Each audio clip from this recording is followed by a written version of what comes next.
telah ada 40 lebih bahasa yang menerjemahkan Max Havelaar, dan yang terakhir adalah bahasa Korea. Baik teman-teman, kita akan memulainya. Silakan Hendra akan membagikan e-book yang akan kita baca. Bab 7, kelanjutan dari komposisi Stern. Artinya, bab 7 yang masih bercerita adalah pemuda Jerman yang diminta oleh Batavus Drugstufel sebagai maklar kopi untuk menulis novel tentang kopi di Hindia Belanda.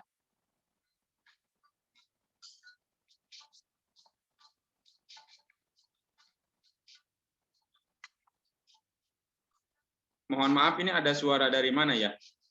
Sebentar saya periksa dulu.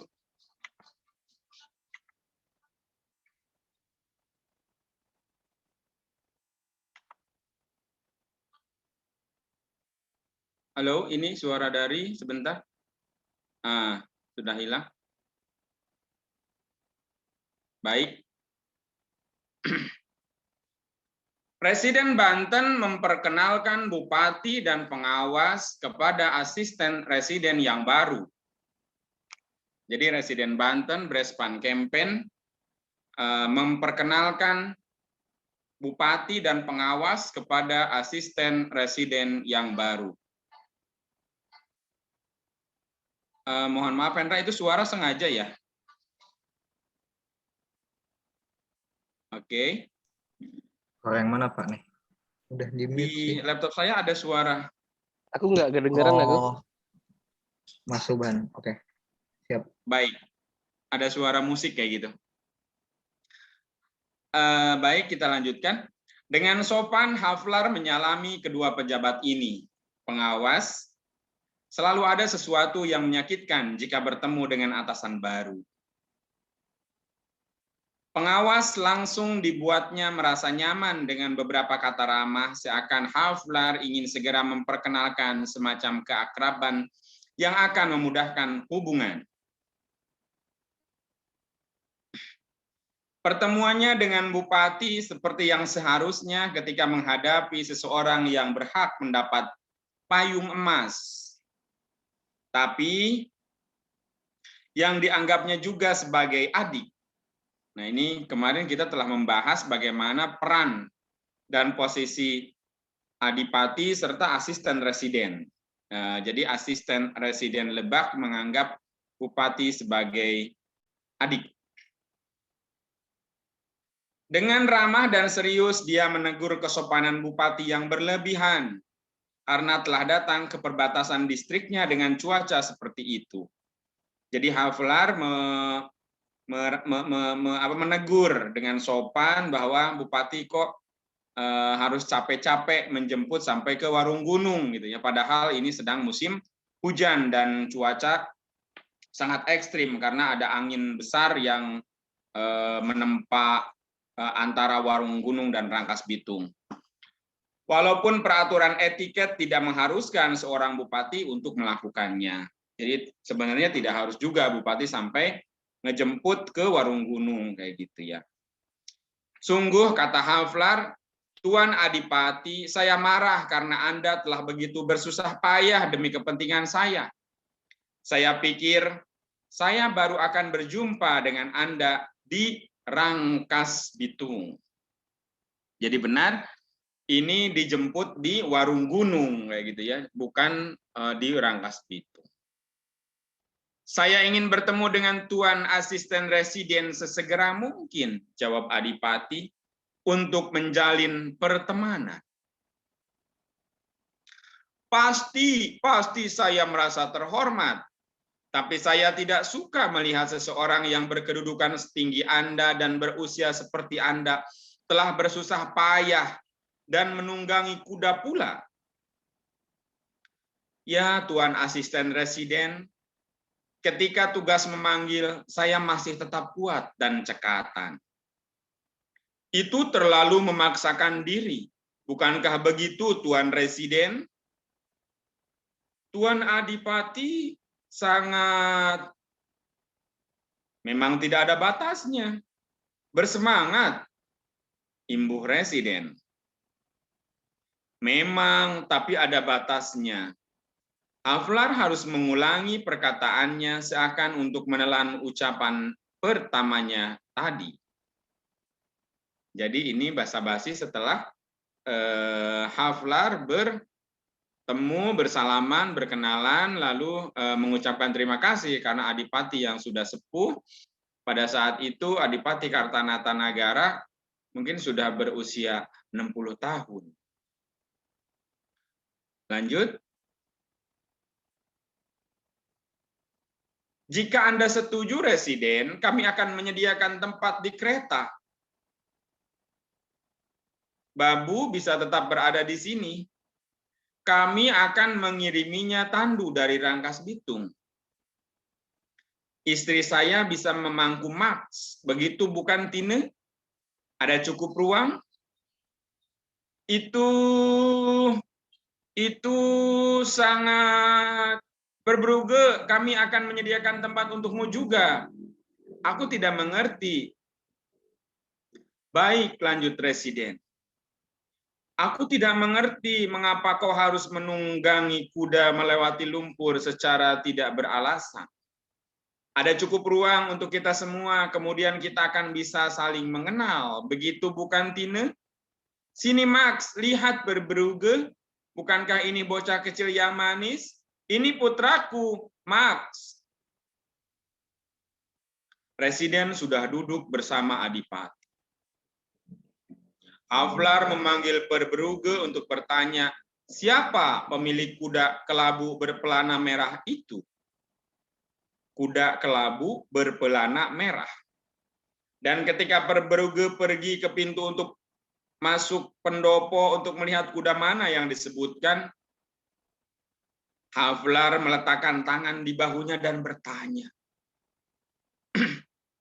apakah Bupati selalu begitu penuh perhatian? Dia lelaki yang kuat untuk usianya, Tuan Haflar, dan Anda pasti mengerti bahwa dia ingin memberi Anda kesan yang baik. Ya, aku mengerti itu. Aku sudah mendengar banyak hal baik mengenainya. Dia lelaki berpendidikan. Oh ya, dan keluarganya besar. Berbruge memandang Haflar, seakan tidak memahami transisi itu. Gaya ini seringkali menyulitkan mereka yang tidak mengenal Haflar. Kecepatan berpikir sering membuat Haflar menghilangkan beberapa mata rantai dalam penalaran. Dan walaupun mata rantai ini berurutan dengan teratur dalam benaknya, dia tidak bisa menyalahkan mereka yang tidak begitu tanggap atau tidak terbiasa dengan kecepatannya. Sehingga menatapnya pada saat seperti itu dengan pertanyaan yang tak terucap di bibir mereka. Apa kau sudah gila? Atau ada masalah apa? Ekspresi semacam itu muncul di wajah Berbruge. Dan Haflar harus mengulangi pertanyaannya sebelum pengawas itu menjawab. Ya, keluarganya sangat besar. Dan apakah mereka membangun masjid-masjid di provinsi? Lanjut Haflar. Sekali lagi dengan nada yang berlawanan. Dengan kata-katanya, seakan mengungkapkan keyakinan mengenai adanya hubungan antara masjid-masjid ini dengan keluarga besar Bupati. Berbruge menjawab bahwa memang ada banyak tenaga dikerahkan untuk pembangunan masjid-masjid itu. Ya, persis yang kupikirkan, jawab Haflar. Dan kini katakan, apakah banyak pajak tanah yang tertunggak? Ya, seharusnya bisa lebih baik. Tepat sekali. Dan yang terutama di distrik Parangkujang. Imbu Haflar seakan merasa lebih mudah baginya untuk menjawab sendiri pertanyaannya itu. Berapa jumlah pajaknya tahun ini? Lanjutnya. Dan Verbrugge bimbang sejenak seakan mempertimbangkan jawabannya. Havelaar langsung mendahuluinya. Ya, aku sudah tahu 68.000 dan beberapa ratus gulden. 15.000 lebih banyak daripada tahun kemarin. 15.000 lebih banyak daripada tahun kemarin. Tapi hanya 6.000 lebih banyak daripada tahun 1845. Semenjak 1843 kita hanya memperoleh peningkatan sebesar 8.000 dan jumlah penduduknya juga sangat sedikit. Ya, selama 12 tahun kita hanya mengalami peningkatan sebesar 11%. Bahkan pernyataan ini pun masih perlu dipertanyakan karena statistik yang sebelumnya sangat tidak akurat.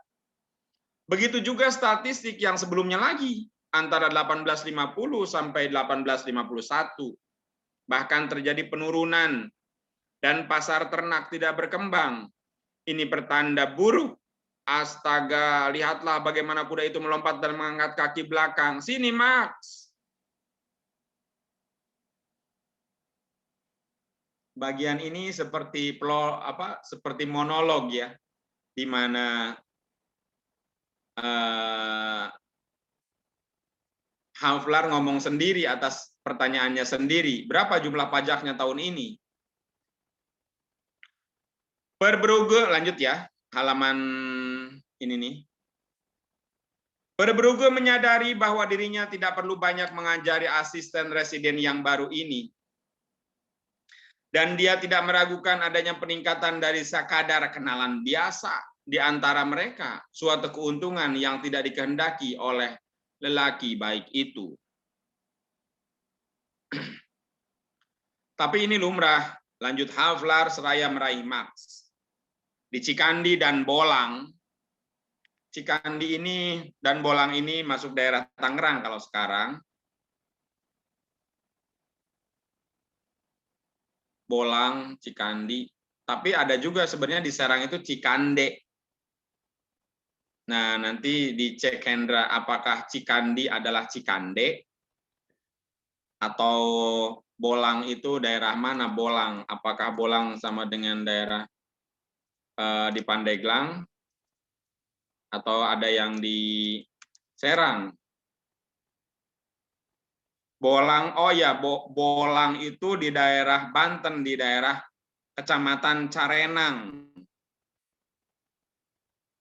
Tapi ada juga Bolang di Kabupaten Serang dan ada juga di Malingping. Ini yang dimaksud Cikande benar, daerah Serang. Karena Bolang dengan Cikande satu wilayah di Serang. Di Serang. Di Cikandi dan Bolang, di Cikande dan Bolang, Carenang, mereka menyukainya, begitu juga para pemberontak di Lampung. Saya mohon kerjasamamu, Tuan Verbrugge. Bupati sudah berusia lanjut. Menantu laki-lakinya masih menjadi kepala distrik. Mengingat segala sesuatunya, kurasa dia adalah laki yang patut diistimewakan. Maksudku, Bupati. Aku senang sekali ada begitu banyak kemiskinan di sini. Aku berharap bisa berada di sini untuk waktu yang lama. Begitu kata Havelaar.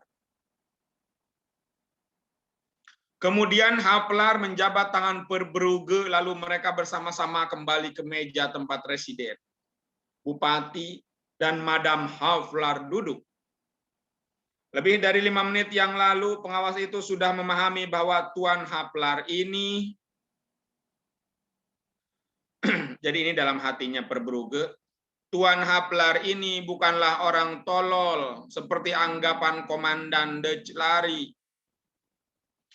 Verbrugge sama sekali bukan orang yang tidak memiliki kecerdasan, dan dia yang mengenal Provinsi Lebak.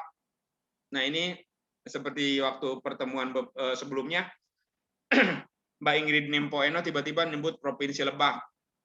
Padahal seperti Mas Subar sampaikan, ini adalah distrik Lebak atau Kabupaten Lebak. Dan dia yang mengenal Provinsi Lebak sebanyak yang bisa diketahui dari wilayah luas itu, walaupun tidak ada suatu pun yang tertulis, mulai merasakan kepastian adanya hubungan tertentu di antara pertanyaan-pertanyaan Haflar yang seakan tidak berhubungan itu. Dan asisten residen baru tersebut walaupun belum pernah menjajaki provinsi itu, juga mengetahui beberapa hal yang terjadi di sana. Ini apa ya? Kalimatnya Haflar Verbrugge tapi ditulis oleh Stern. Jadi bukan di sini, tapi di sana. Verbrugge memang tidak mengerti mengapa Haflar merasa senang dengan kemiskinan lebak, tapi dia menganggap dirinya telah salah mengartikan ungkapan itu. Belakangan, ketika Haflar seringkali mengulangi perkataan yang sama, dia memahami betapa baik dan mulia rasa senang yang ditunjukkan Haflar. Haflar dan Verbrugge duduk di depan meja. Kalau sekarang berarti Verbrugge itu semacam DPRD lah, pengawas. Haflar dan Verbrugge duduk di depan meja dan membicarakan hal-hal remeh sambil minum teh. Sampai Dongso masuk dan memberitahu residen bahwa kuda-kuda baru telah dipasang di kereta. Dongso ini patih. Semuanya menempati tempat masing-masing sebisanya di dalam kereta, lalu berangkat. Oh, jadi tadi itu tempat menjemput aja, tempat apa ya, shelter lah gitu ya. Bupati menjemput ke Warung Gunung. Bicara sangatlah sulit karena adanya semua guncangan dan benturan itu. Maksud ditenangkan dengan pisang. Dipangku oleh ibunya yang tidak mau mengakui kelelahan ketika Haflar mengusulkan untuk mengambil alih bocah bertubuh berat itu. Saat mereka terpaksa harus beristirahat karena kereta terprosok ke dalam lubang lumpur, Verbrugge bertanya kepada residen apakah dia sudah bicara mengenai Madame Slotering. Verbrugge bertanya kepada residen, apakah presiden udah ngomong tentang Madame Slotering, istri almarhum pendahulu Haflar? Tuan Haflar sudah mengatakan. Tentu saja Verbrugge, mengapa tidak? Madame Slotering bisa tinggal bersama kami. Aku tidak suka bahwa dia tidak keberatan. Lanjut residen dengan susah payah.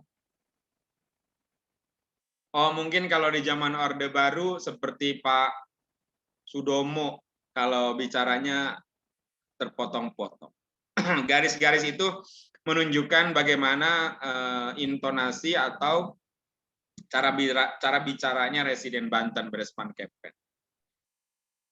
Aku tidak suka menutup pintu bagi perempuan dengan keadaan semacam itu. Memang sudah sepatutnya, bukan, Tine? Nah, yang ini yang ngomong Haflar. Tine juga berpendapat bahwa itu memang sudah sepatutnya. Anda punya 2 rumah di Rangkas Bitung, ujar Verbrugge. Ada cukup ruang untuk 2 keluarga. Tapi seandainya pun tidak, saya tidak akan berani.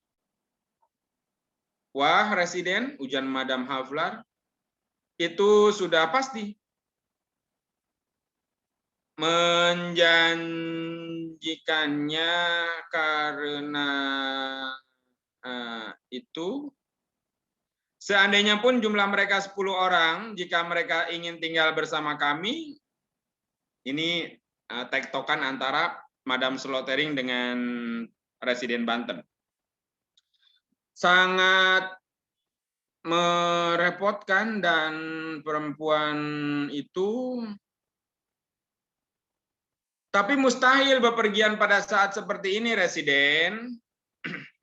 Guncangan keras kereta yang baru saja terbebas dari lumpur mengakhiri pernyataan bahwa bepergian sangatlah mustahil bagi Madam Slotering. Seperti biasa, semua orang mengucapkan, "Oh," setelah guncangan seperti itu. "Oh." Max mengambil kembali pisangnya yang hilang akibat guncangan itu dari pangkuan ibunya. Dan perjalanan sudah mendekati lubang lumpur berikutnya ketika Residen bisa menyelesaikan kalimatnya dengan mengimbuhkan. Seorang wanita pribumi. Oh, itu tidak ada bedanya, jelas Madam Haflar. Jadi nggak apa-apa, dia perempuan pribumi juga. Barang aja, barang kami, kata istrinya Haflar, kata itu. Residen mengangguk seakan merasa senang masalah itu terselesaikan. Dan karena begitu sulit untuk bicara, percakapan berakhir. Siapa Madam Slotering? Madam Slotering adalah janda asisten residen yang sebelumnya, yang meninggal 2 bulan lalu, November 1855. Verbrugge yang diberi tugas sebagai asisten residen ad interim, PJS, pejabat sementara, sebenarnya berhak menempati untuk sementara waktu itu gedung besar yang dibangun di Rangkas Bitung, seperti juga di setiap distrik untuk keperluan pemerintahan. Namun dia tidak melakukannya, sebagian karena merasa khawatir harus segera pindah lagi, sebagian karena Madam Slotering bersama anak-anaknya mungkin akan menempati gedung itu. Namun akan ada cukup ruang karena selain gedung besar untuk asisten residen, di pekarangan di dekatnya ada rumah lain yang dulunya punya fungsi yang sama. Dan walaupun sudah bobrok, masih sangat layak untuk dihuni. Nah, ini bercerita rumah yang di belakang rumah sakit nih. Yang ada di belakang rumah sakit Aji Darmo. Yang sekarang jadi cagar budaya bekas rumah Multatuli. Awalnya memang ada 2 bangunan, satu bangunan utama, satu lagi semacam dapur. Madam Slotering telah meminta residen untuk bicara dengan pengganti suaminya dan meminta izin agar bisa menempati rumah tua itu sampai saat persalinannya beberapa bulan lagi. Inilah permintaan yang dikabulkan dengan begitu mudahnya oleh Haflar dan istrinya. Karena mereka memang sangat ramah.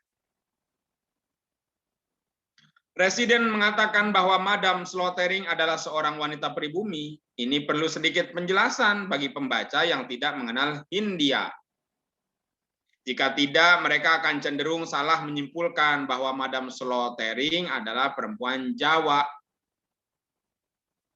Nah, ini kita akan masuk ke penjelasan tentang perempuan atau masyarakat Eropa. Nanti ada liplap, ada seperti apa. Masyarakat Eropa sudah siap ya? Lanjut, ada pertanyaan sebelum ini atau kita lanjut? Berarti Lanjut, ya. Madam Slotering itu Nyai ya? Nyai. Ya, oke. Istrinya Slotering yang pendahulu Haflar, asisten residen sebelum Haflar yang meninggal. November 1855 setelah balik dari Parung Kujang. Makan siang sama Wedana Parung Kujang, Wiranata Kusuma, menantunya Adipati Kartanatanagara. Masyarakat Eropa di Hindia dibagi menjadi 2 bagian yang berbeda. Orang Eropa tulen dan mereka yang walaupun secara hukum termasuk dalam yurisdiksi yang sama, tidak dilahirkan di Eropa atau sedikit banyak dialiri darah Hindia. Untuk menghormati gagasan mengenai adanya kemanusiaan di Hindia, harus cepat-cepat kuimbuhkan bahwa walaupun perbedaan di antara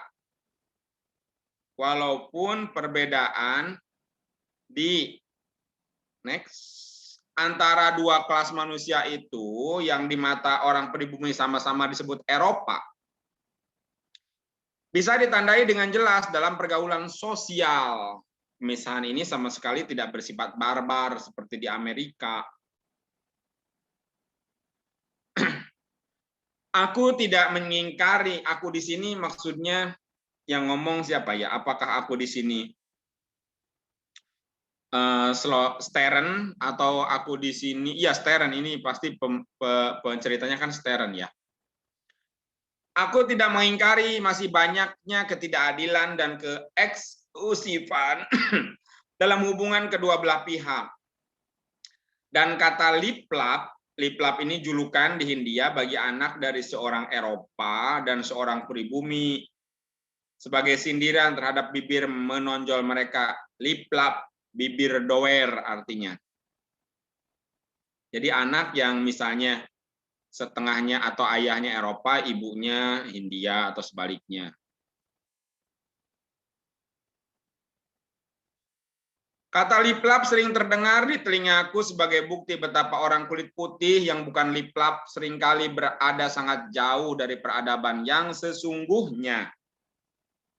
Memang benar bahwa liplap hanya dimasukkan dalam pergaulan melalui perkecualian.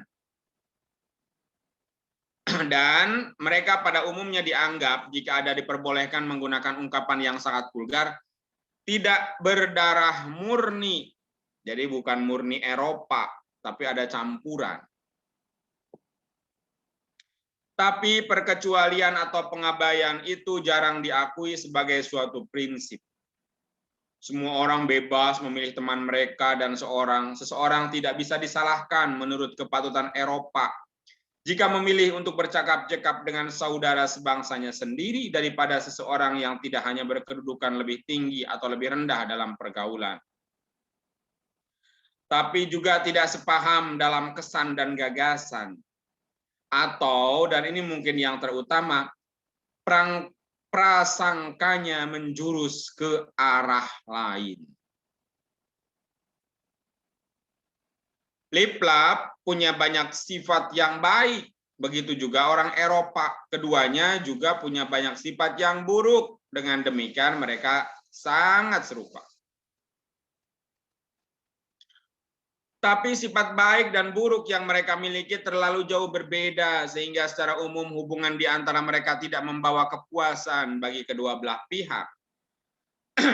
Lagi pula inilah kesalahan besar pemerintah. Liplap seringkali tidak berpendidikan baik. Kini kita tidak sedang menyelidiki seperti apa orang Eropa yang berkembang mentalnya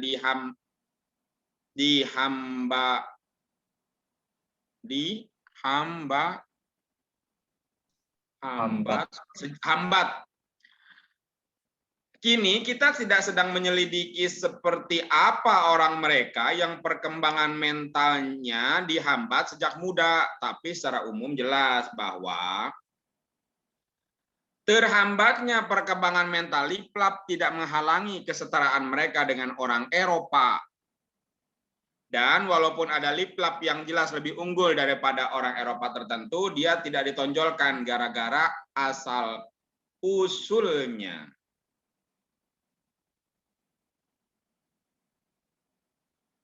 Ini bukan sesuatu yang baru, ini bagian dari politik William, sang penakluk untuk mengangkat bangsa Normandia yang paling tidak berarti melebihi bangsa Sakson yang paling cerdas. Dan semua orang Normandia membaktikan diri untuk semakin mengangkat bangsa Normandia secara umum.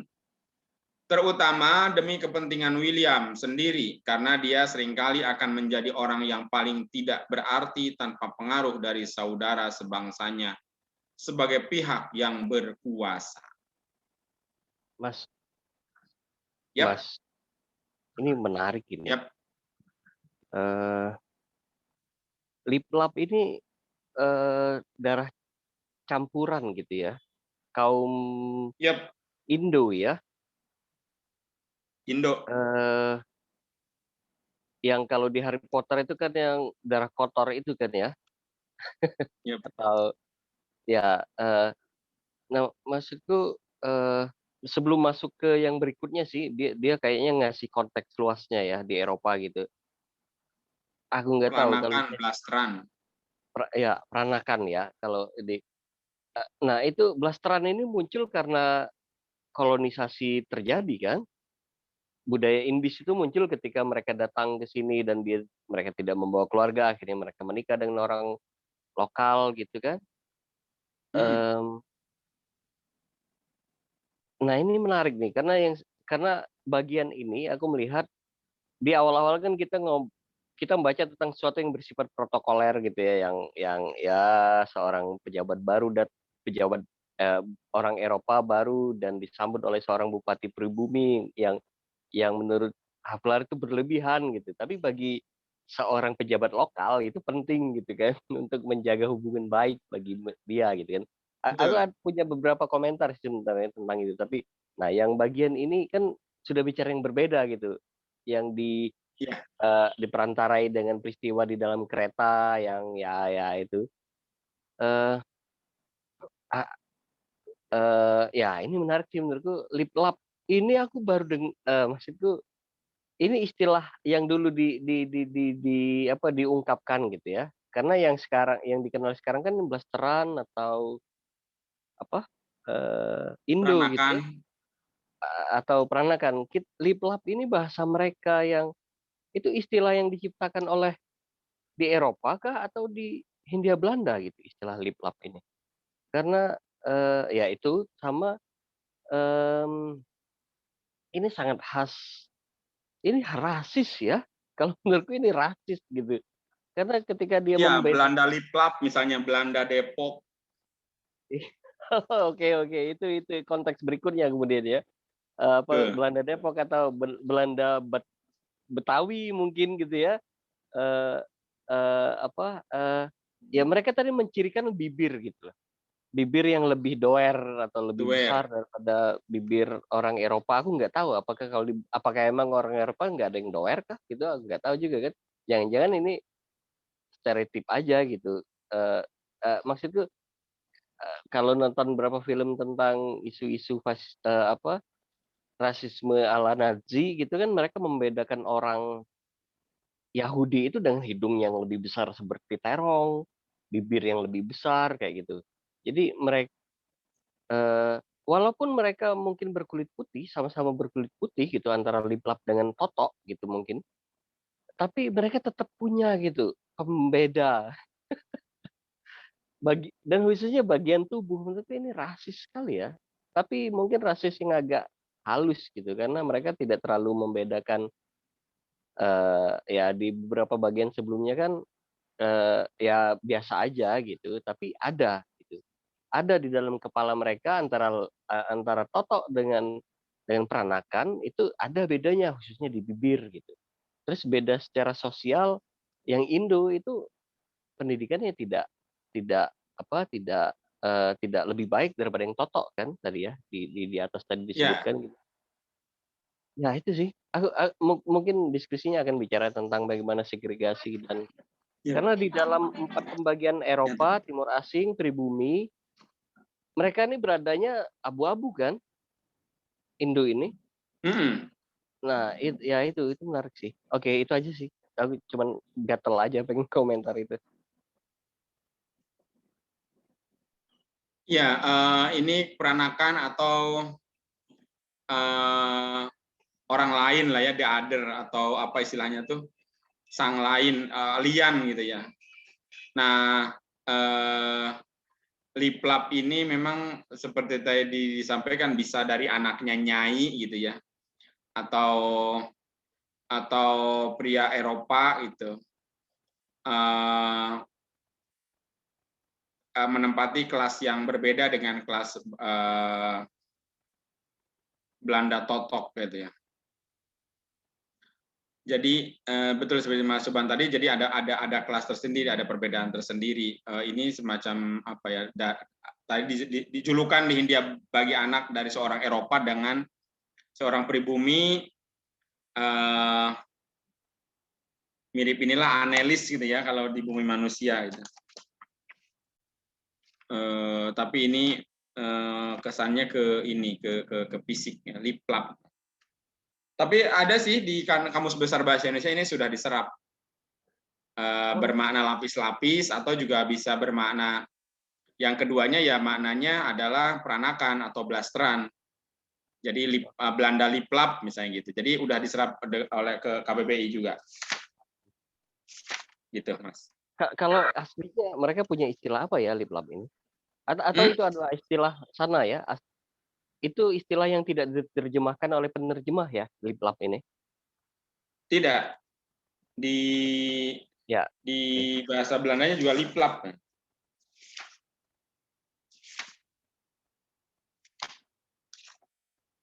Di terjemahannya Pak Yasin juga sama, liplap. Sebentar. Oke, sebentar. Oke. Berarti Ya, istilah terjemahannya tetap sama. Terjemahan Pak Yasin juga liplap. Istilah Indo itu baru ditemukan setelah Indonesia merdeka kah? Atau Indo? peranakan? Indo Peranakan? Ya, itu istilah yang ditemukan setelah Indonesia merdeka kah? Nah, itu saya kurang tahu apakah setelah Indonesia merdeka atau jauh sebelumnya. Tapi ya kalau pribumi ya dari sebelum Indonesia merdeka, karena ingat ada Inlander ya. Inlander itu.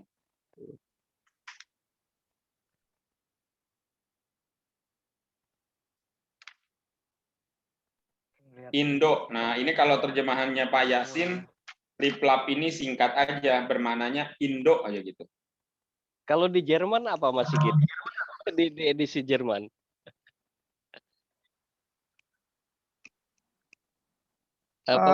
Halo, kalau bahasa Jerman liplap juga, liplap. Oke. Sama liplap. Ya, aku juga baru tahu, baru dengar ini liplap ini. Tapi ini aku kebetulan pas buka di Google ini, memang disebut imitasi ya, imitasi atau apa ya, campuran gitu. Tiruan. Tiruan gitu. Wah, itu rasis sekali ya. Darah campuran. Rasis sekali itu tiruan itu kan, kayak maksudnya dia mirip tapi dia nggak asli gitu maksudnya kan. Tapi ini sebetulnya liplop ini di sini tidak hanya untuk manusia kan. Jadi ini di sini ada sebagai kata benda, misalkan artinya liplap itu kata benda sumsum lembut kelapa. Jadi ya mungkin semacam apa ya? Itu masuk dalam kamus bahasa Belanda itu. Jadi kamus bahasa Belanda tahun 1864 sampai 2001. Jadi ini sudah ada yang meriset ini tentang liplop ini tahun 2013. Jadi ini mungkin ditempelkan untuk menggabungkan orang keturunan itu, tetapi ini di sini sebetulnya bisa juga berarti sumsum lembut kelapa. Ini mungkin seperti apa ya, santan atau apa ya gitu. Santan. Ya. Itu. Degan. Sumsum lembut kelapa itu degan. Bisa degan juga mungkin. Iya. Yang belum matang gitu ya. Ya, nggak tahu, mungkin itu istilah lama yang kemudian dipakai. Iya. Tapi kemarin aku udah bilang ya di apa namanya si Saud Situmorang kan juga menyinggung bahwa dia bicara tentang postkolonialisme itu kan, bahwa di Machiavelli ini dianggap juga agak rasis ya karena dia menyebut adipati yang dijelek-jelekin gitu sifatnya. Gitu. Nah, kalau menurut pendapatku ya itu harus membaca seluruh novelnya secara utuh gitu ya, tidak bisa satu bagian karena justru Machiavelli itu Multatuli itu ingin mengkritik feodalisme secara umum para aristokrat di Indonesia. tidak hanya Adipati, tapi aristokrat juga termasuk para orang-orang Belanda sendiri. Jadi kalau dia bilang dia rasis pada Indonesia tidak fair ya, karena dia juga kritik pada Belanda, ya enggak?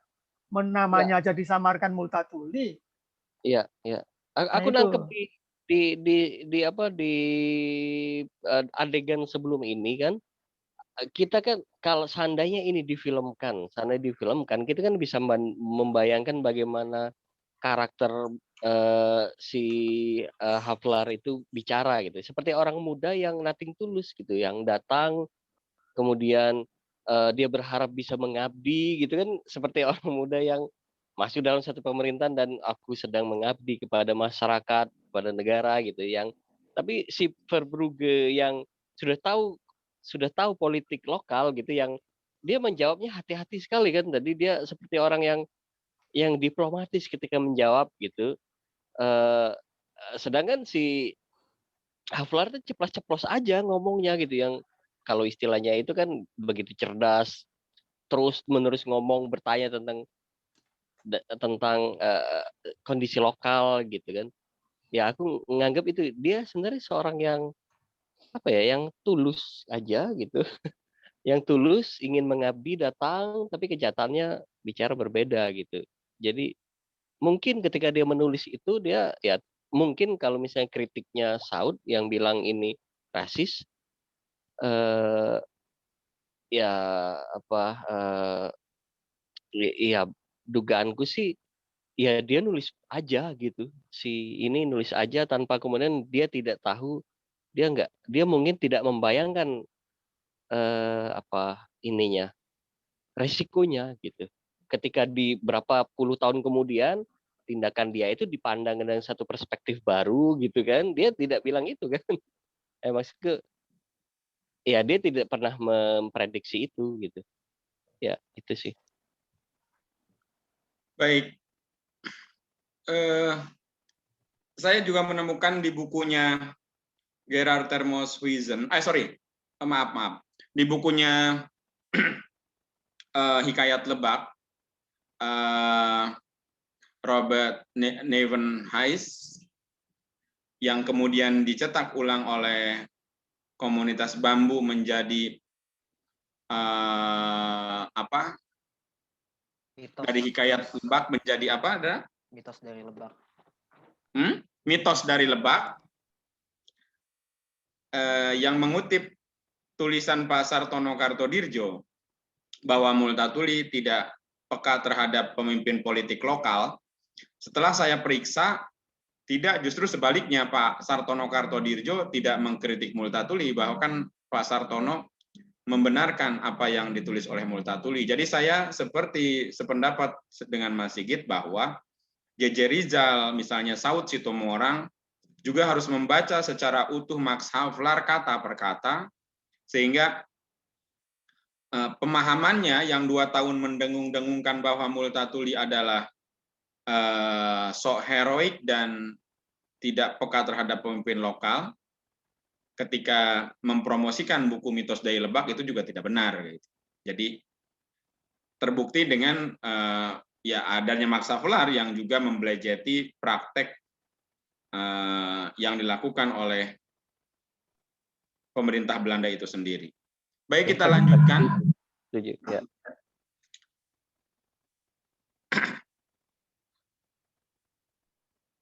Dari hal semacam itu muncullah a priori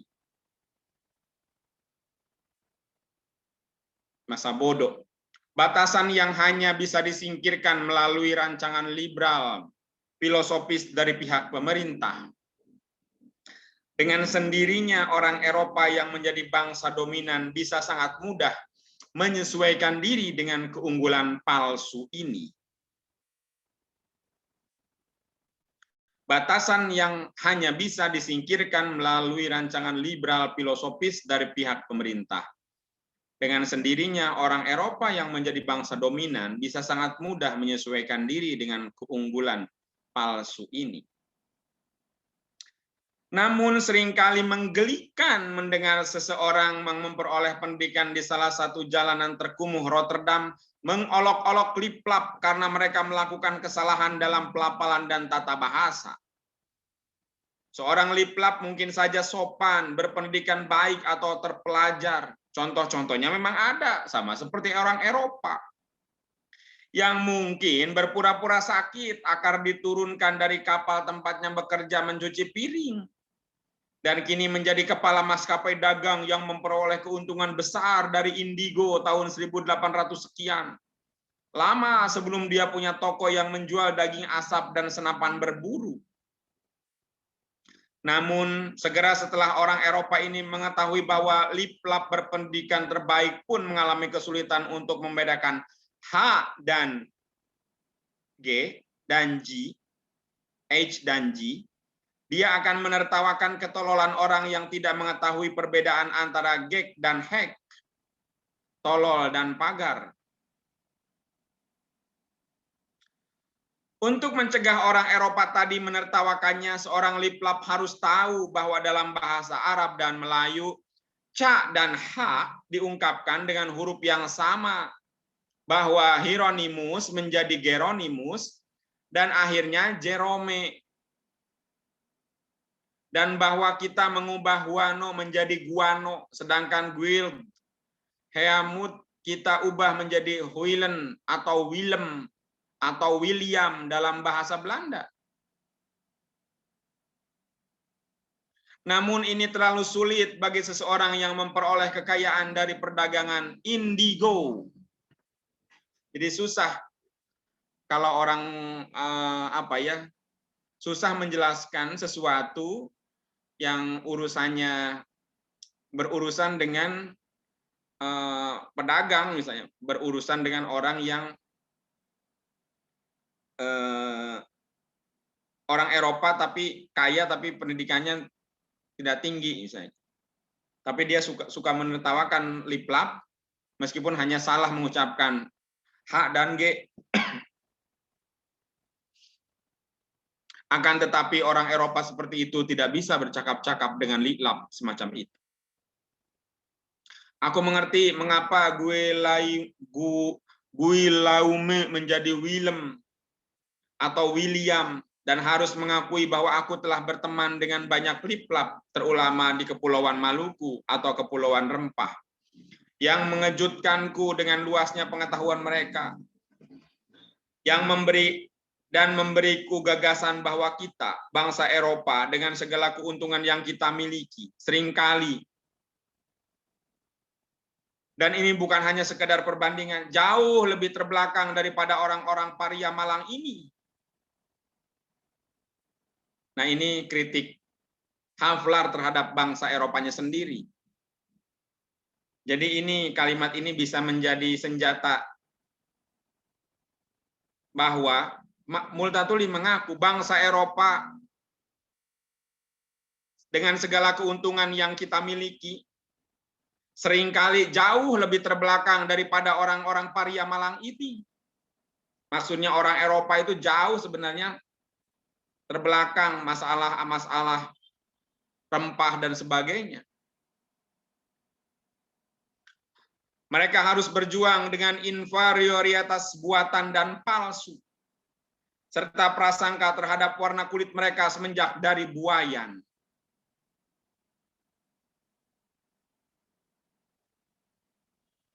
Sebentar, terjemahan Pak Yasin seperti apa kalimat yang sangat menohok ini?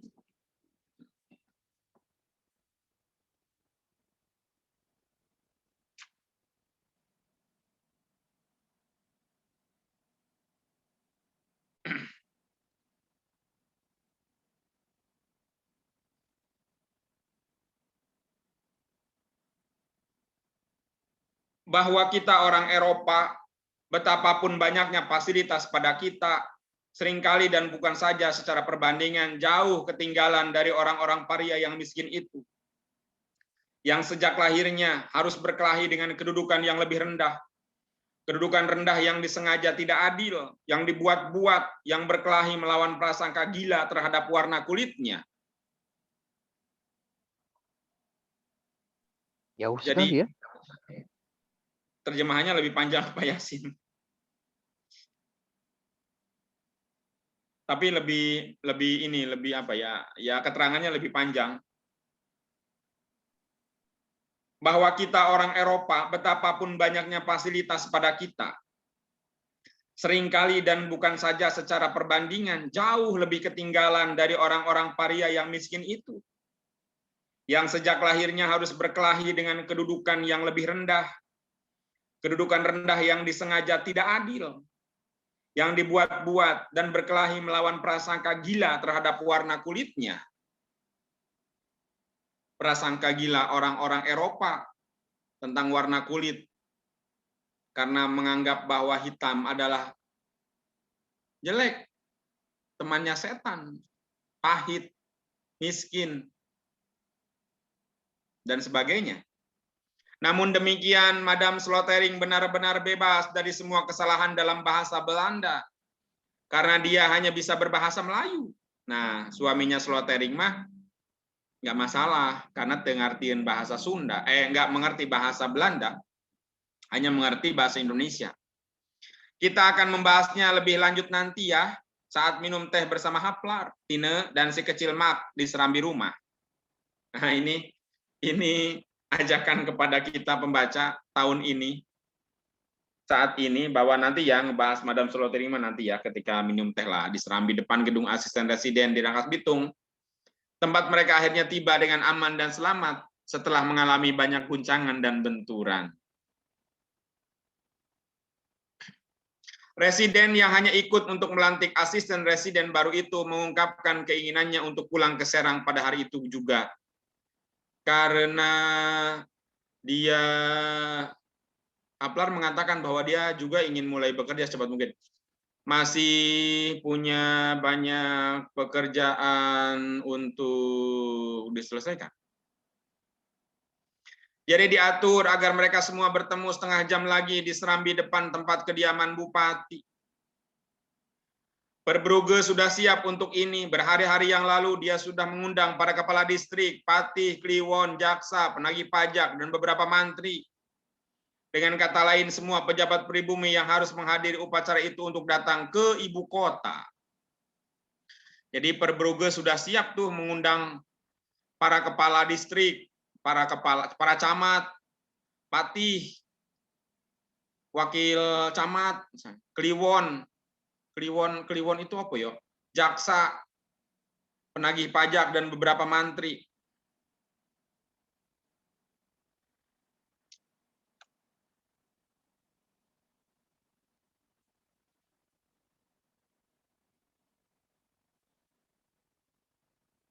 Jadi sudah disiapkan nih semuanya oleh Verbrugge, dan mereka sudah akan bertemu setengah jam lagi. Adipati berpamitan lalu pulang.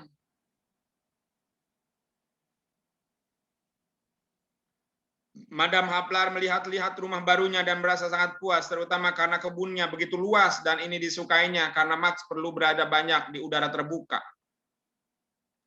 Presiden dan Haplar sudah pergi berganti pakaian karena pakaian resmi adalah suatu keharusan untuk upacara khidmat semacam itu.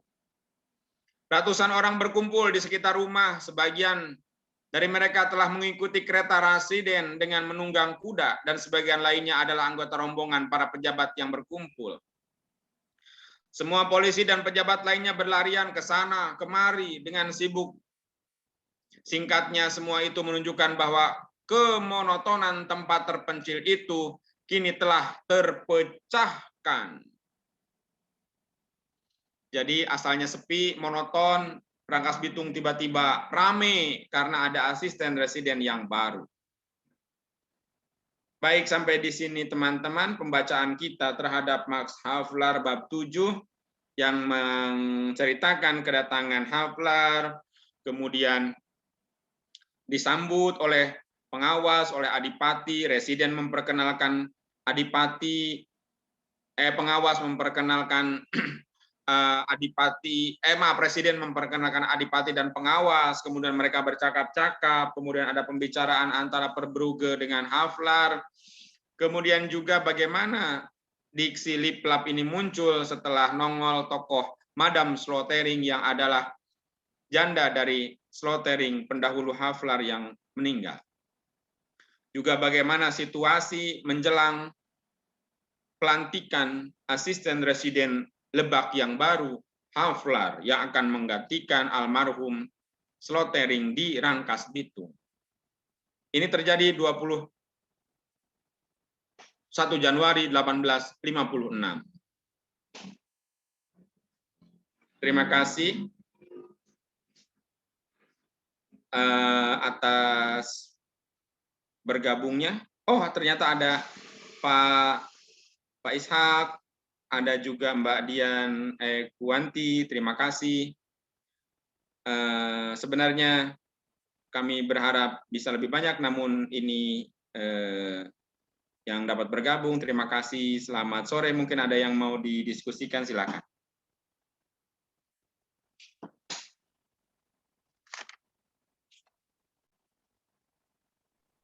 Ya, terima kasih untuk Pak Ubay telah membacakan Max Havelaar di bab ke-7. Mungkin bagi teman-teman ada yang ingin didiskusikan lagi, silahkan. Tadi emang banyak hal-hal yang menarik, terutama kedatangan Max Havelaar, kedatangan Havelaar ke Lebak.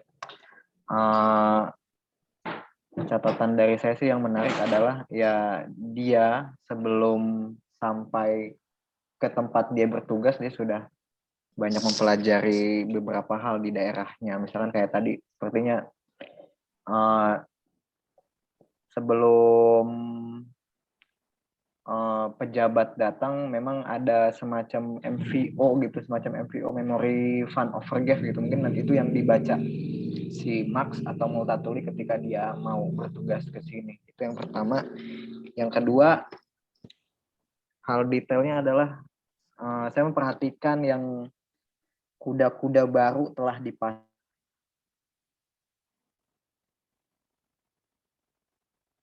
Si kuda itu tidak langsung tidak full dilanjutkan sampai ke Rangkas gitu Pak ya. Jadi ya ada semacam pos, dan itu posnya itu pos tempat berganti kuda. Karena dia nggak ganti kereta, tapi kan dipasang di kereta. Berarti kan hanya ganti kuda aja, keretanya tetap sama. Gitu aja sih catatan dari saya. Mungkin ada teman-teman yang lain yang mau mendiskusikan lebih jauh, silahkan. Pada aku gara-gara komentarmu tentang Memory of Forgive itu aku jadi agak bertanya-tanya loh terus terang. Kira-kira itu memang adakah? Karena setauku Memory of Forgive itu aku juga tidak tahu. Biasanya antar residen ke residen ya. Iya. Mungkin juga ya itu. Apakah Havelaar membaca dari almarhum Slotering gitu, yang apakah dia sempat menulis? Itu pertanyaanku sih. Atau mungkin dia membaca yang di atasnya ya, pejabat di atas dia gitu. Itu. Saya enggak. Itu sih belum.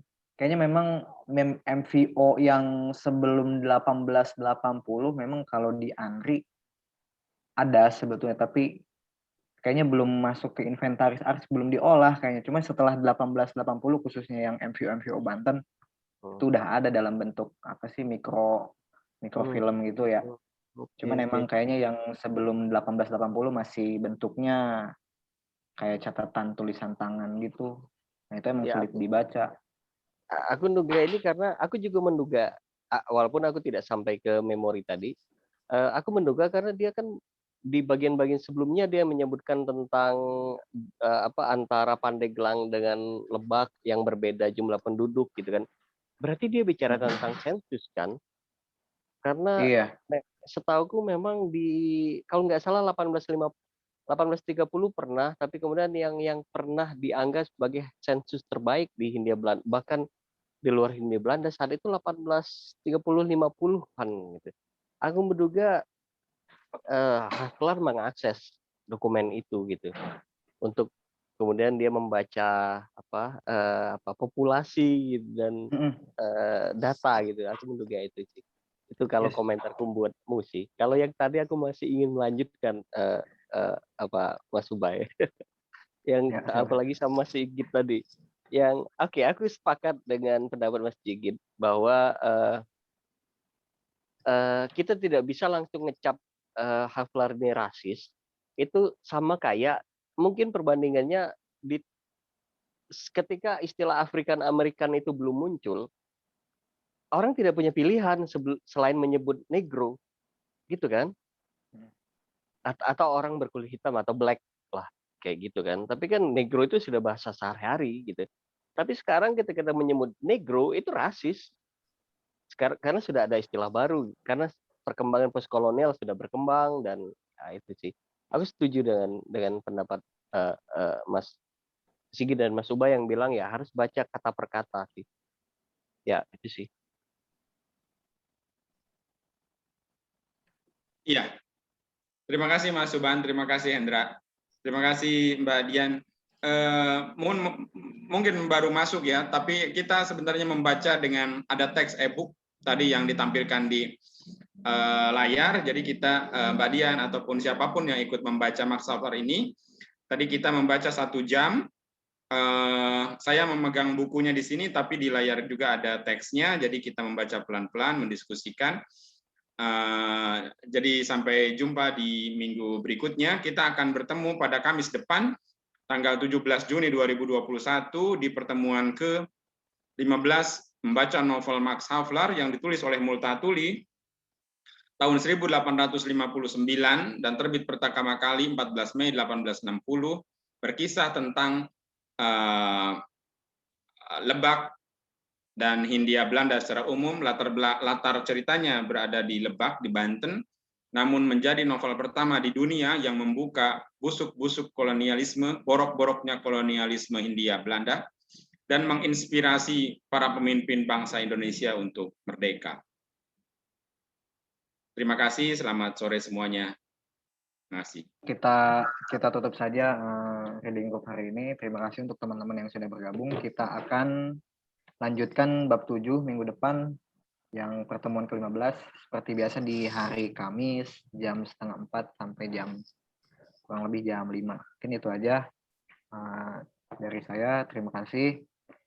Sampai jumpa teman-teman di minggu depan. Dah.